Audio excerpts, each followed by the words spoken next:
Good morning all of you. I am doctor Seema और आप देख रहे हैं अपना YouTube channel doctor Rajesh sir. तो कैसे हैं आप लोग?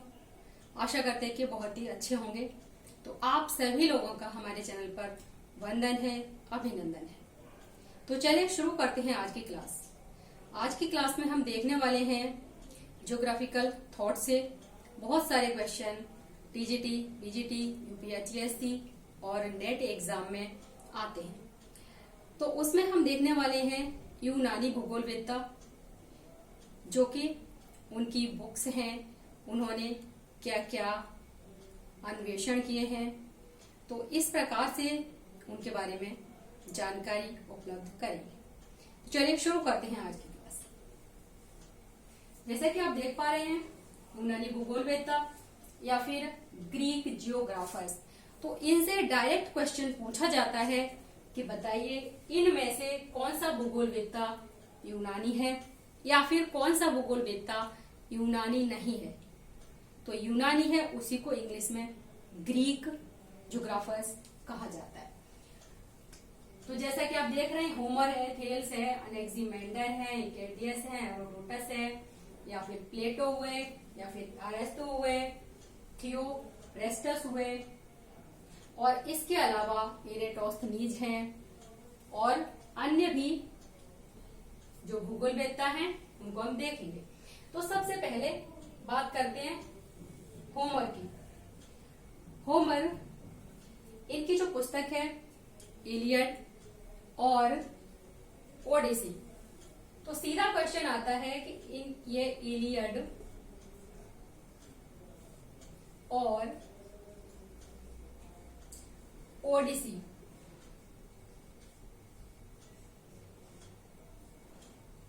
पुस्तक है वो किसके द्वारा लिखी गई है, उस भूगोलवेत्ता का क्या नाम है।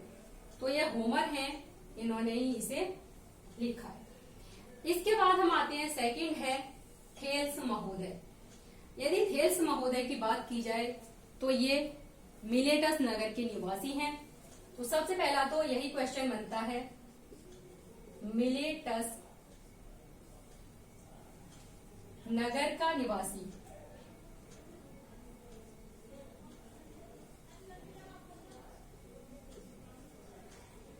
ठीक है। सेकंड देखें तो इन्होंने भूगोल के क्षेत्र में अपना क्या योगदान दिया है। तो जो नील नदी है, यानी कि जो विश्व की सबसे लंबी नदी है, उसकी बात इन्होंने सबसे पहले की है। तो नील नदी की बात इन्होंने की, लेकिन जो नील नदी है उसे इन्होंने एक तो कहा वाहेल गजल और वाहेल अजरक, यानी कि ये श्वेत, नील और नीली नील,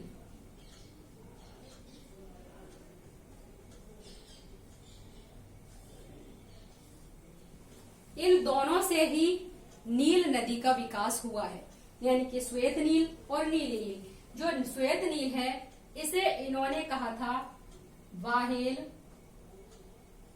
बाहेल गजल, और जो नीली नील है इसे इन्होंने कहा था बाहेल अजरक, बाहेल अजरक। क्वेश्चन ये पूछ सकता है कि बाहेल गजल किसका नाम है, किस नदी का प्राचीन नाम है। नीली नील है, बाहेल अजरक उसका नाम है प्राचीन। तो इस प्रकार से क्वेश्चन बन सकता है। देखिए तो नील नदी जो कि अफ्रीका महाद्वीप में बहती है। नेक्स्ट बात की थी इन्होंने, जो भूमंडल है उसको इन्होंने 5 जलवायु प्रदेशों में बांटा।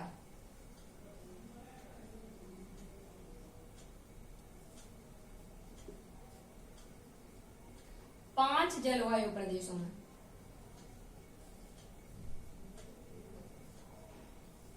अब कौन से 5 जलवायु प्रदेश हैं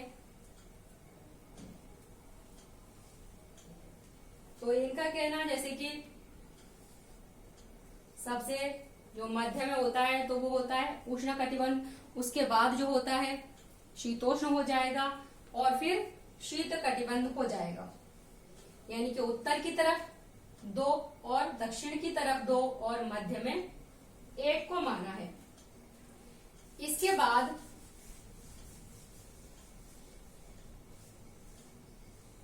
आते हैं हम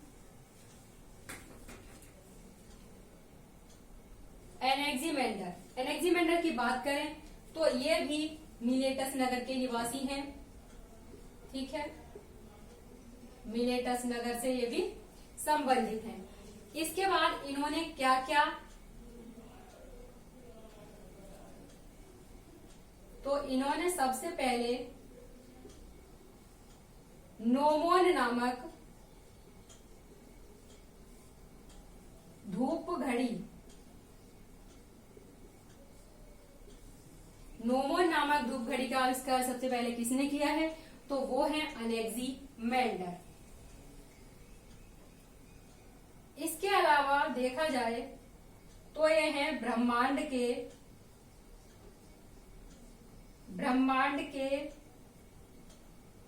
यानी कि ब्रह्मांड विद्या के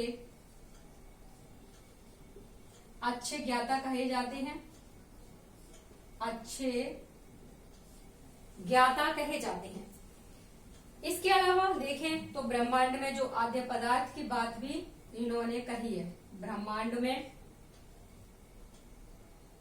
आद्य पदार्थ, और उसके अलावा सबसे मेन बात है कि एनेक्सिमेंडर को गणितीय भूगोल का संस्थापक कहा जाता है।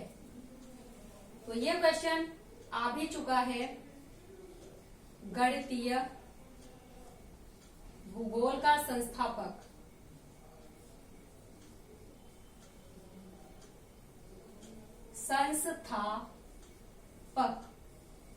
ठीक है। ये क्वेश्चन कई बार आ चुका है, नेट एग्जाम में भी आ चुका है, उसके अलावा यूपीएससी में भी ये क्वेश्चन दिया जा चुका है। अब नेक्स्ट हम आते हैं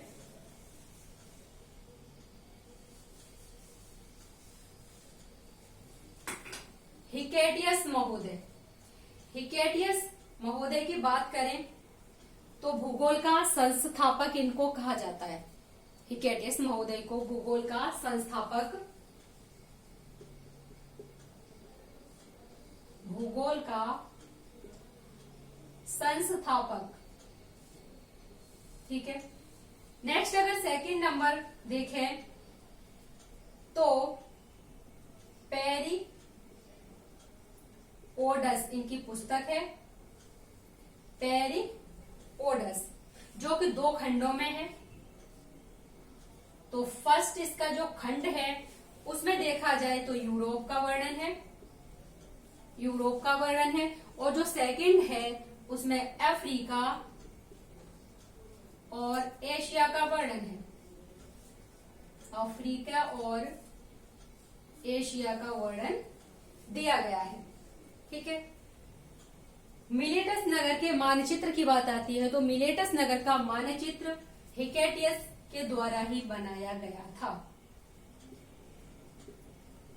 मिलेटस नगर का मानचित्र, ठीक है। तो ये पॉइंट तो है हिकेटियस के बारे में। नेक्स्ट आते हैं हम हेरोडोटस। हेरोडोटस को सबसे पहले तो फादर ऑफ हिस्ट्री यानी कि इतिहास का पिता हेरोडोटस को कहा जाता है, इतिहास का पिता। नेक्स्ट इनके बारे में सेकंड पॉइंट देखें तो वो है भूमध्य व काला सागर, भूमध्य व काला सागर के समीपवर्ती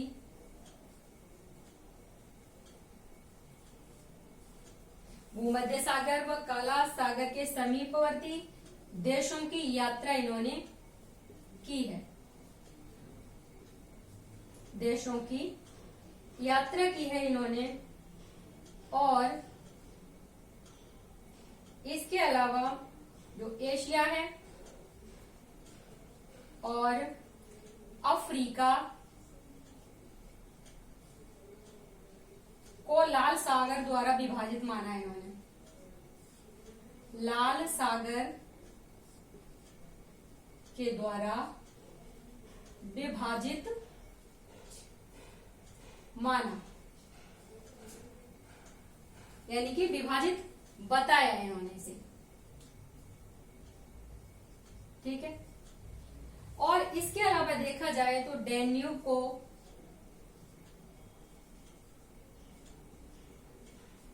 विश्व की सबसे बड़ी नदी इन्होंने बताया।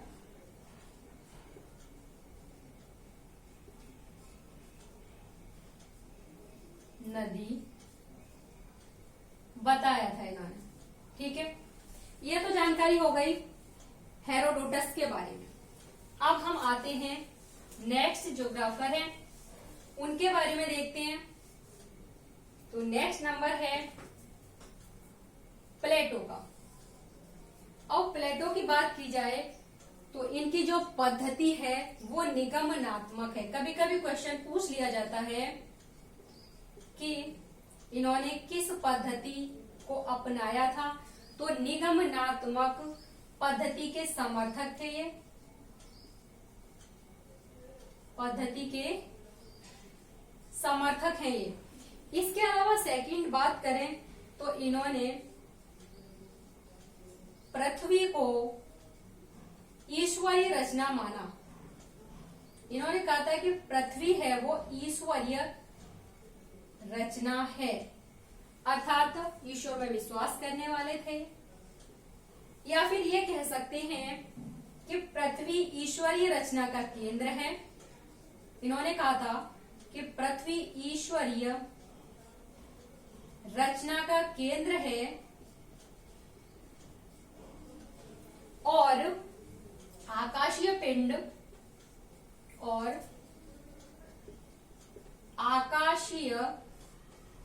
पिंड चक्कर लगाते हैं, यानी कि इसके चारों ओर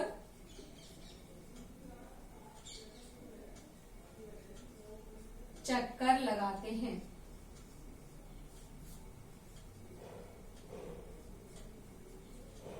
इन्होंने कहा कि ये ईश्वरीय रचना का केंद्र है जिसके चारों ओर आकाशीय पिंड चक्कर लगाते हैं। तो ये तो रहा प्लेटो के बारे में। और इसके बाद हम आते हैं अरस्तु पर। तो अरस्तु की बात करें तो इन्होंने जो पद्धति अपनाई थी वो थी आगमनात्मक पद्धति। आगमनात्मक पद्धति का अनुसरण करने वाले थे ये। और दूसरी बात, सिकंदर महान के शिक्षक थे ये।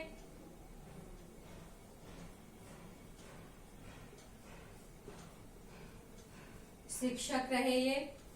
और तीसरी बात देखें तो इनका जो एक ग्रंथ है मीटियोरोलॉजिका, अक्सर ये ग्रंथ पूछ लिया जाता है कि मीटियोरोलॉजिका किसका ग्रंथ है, तो वो है अरस्तु का ग्रंथ। इसके अलावा देखें तो इन्होंने पृथ्वी को 3 कटिबंधों में विभक्त किया था। ठीक है। अब ये 3 कटिबंध की बात आती है तो अभी मैंने आपको कहा कि 5, अब मैं कह रही हूं कि 3। तो जो 3 कटिबंध हैं वो इन्होंने इस तरह से माने कि मध्य का भाग है वो इन्होंने कहा था कि ये जो भाग है ये हो गया उष्ण कटिबंध। ठीक है। और जो ये भाग है, ये ऊपर का ये भाग और ये दक्षिण वाला यानी उत्तर का भाग दक्षिण का भाग, ये दोनों ही क्या है, ये है शीतोष्ण। और जो ये वाला भाग बच गया ये है शीत। तो तो इस प्रकार से इन्होंने तीनों में डिवाइड किया था। ठीक है, इसके अलावा अब हम आते हैं थियोफ्रेस्टस। तो थियोफ्रेस्टस के बारे में बात करें, अरस्तु के शिष्य हैं ये, अरस्तु के शिष्य, यहां से भी क्वेश्चन बन जाता है। अरस्तु के शिष्य हैं और उसके अलावा पूछा जाता है कि वनस्पति भूगोल के जनक कौन हैं। वनस्पति भूगोल के जनक, तो वनस्पति भूगोल के जनक हैं थियोफ्रेस्टस।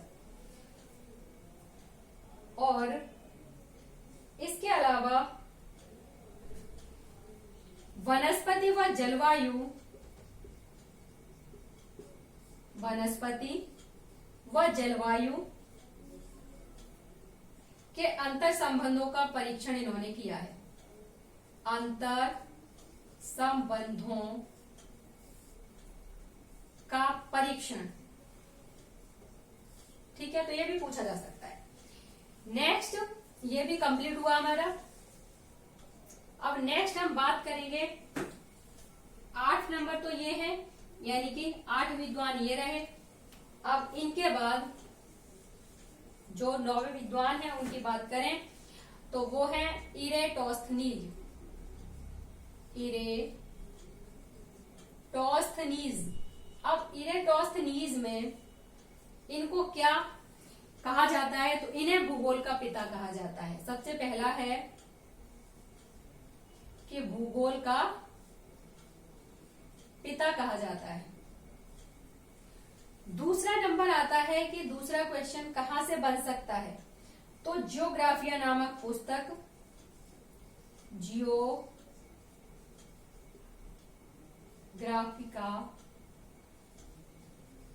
नामक पुस्तक इनकी ही है। ये अक्सर क्वेश्चन पूछा जाता है, ज्योग्राफी का नामक पुस्तक किसकी है, तो वो है आपके इरेटोस्थनीज की है। और इसके अलावा इन्होंने क्या किया है, जो जलवायु कटिबंध है, जलवायु कटिबंध है, तो उनको इन्होंने 5 भागों में डिवाइड किया है इन्होंने भी। और वही प्रक्रिया इन्होंने भी अपनाई है। जो मध्य का भाग है इसको इन्होंने कहा उष्ण, ठीक है, ये हमारा इक्वेटर है। और जो उत्तर का भाग और दक्षिण का भाग है, तो जो उत्तर का है उसको इन्होंने कहा उत्तरी शीत, उत्तरी शीतोष्ण, जैसे कि ये है तो इसको उत्तरी शीतोष्ण, ठीक है। दक्षिणी है तो ये दक्षिणी शीतोष्ण हो जाएगा। और यही प्रक्रिया यहां पर है कि उत्तरी शीत, और यही प्रक्रिया यहां पर है कि दक्षिणी शीत, यानी कि 5 भागों में इसी प्रकार से डिवाइड किया गया है। नेक्स्ट हम बात करेंगे तो जो पृथ्वी की परिधि है, कई बार क्वेश्चन आया है, तो पृथ्वी की परिधि को इन्होंने लगभग सही बताया था। इन्होंने बताया था पृथ्वी की परिधि को इन्होंने बताया था 25,000 मील, ठीक है, जो कि वर्तमान में है कितनी, तो वर्तमान में यदि हम देखेंगे तो 24,901 मील है, जो कि इनके अनुसार 25,000 यानी कि इसके काफी पास है। इनकी जो माप थी वो काफी सही थी, ठीक है। इसके बाद इरेटोस्थनीज के बाद है पोलिबियस। पोलिबियस,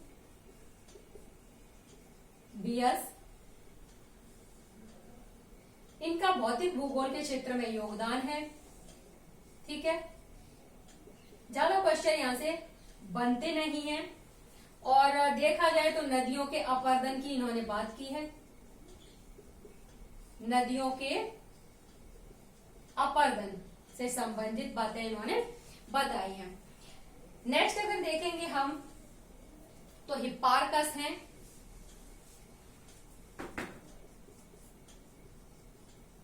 हिप्पार्कस, अगर हिप्पार्कस के बारे में देखें तो इनका एस्ट्रोलैब एक ग्रंथ है, एस्ट्रोलैब। यह ग्रंथ बहुत चर्चा में रहता है और ये वाला ग्रंथ अक्सर पूछा जाता है कि हिप्पार्कस की पुस्तक, ये एस्ट्रोलैब किसकी पुस्तक है? हिप्पार्कस से रिलेटेड पुस्तक है, उनकी ही पुस्तक है ये। और इसके अलावा देखें तो जो व्रत है, व्रत उसको सर्वप्रथम 360 डिग्री में बांटने वाले कौन थे? तो वो थे, व्रत को सर्वप्रथम 360 डिग्री में विभक्त किया था हिप्पार्कस ने ही किया था। ठीक है। अब इसके अलावा एक और हैं विद्वान पोसिडोनिया।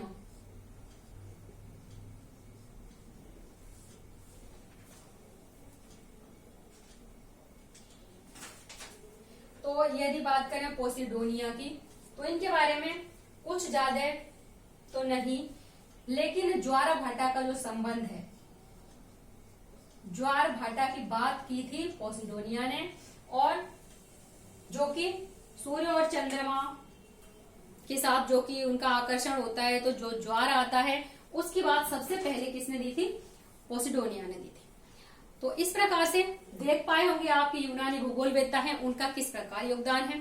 तो यदि आप हमारे चैनल पर नए हैं, फर्स्ट टाइम विजिट कर रहे हैं, तो आप हमारे चैनल को सब्सक्राइब कीजिए और वीडियो को लाइक कीजिए, शेयर कीजिए, और जितनी भी हो सकती है आपको एग्जाम क्लियर करने में हेल्प हमारे चैनल पर मिलेगी, जैसे कि ज्योग्राफी में और मैथमेटिक्स में। यदि आप किसी में भी टीजीटी, पीजीटी, यूपीएससी, और यदि आप 10th 12th और बीएससी, बीटेक, पॉलिटेक्निक, इनका मैथ यदि आप पढ़ना चाहते हैं तो वो भी हमारे चैनल पर आपको उपलब्ध मिलेगा। तो ठीक है, फिर आज की क्लास में बस इतना ही। मिलते हैं नेक्स्ट क्लास में और नेक्स्ट टॉपिक के साथ। तो तब तक के लिए नमस्कार, जय हिंद।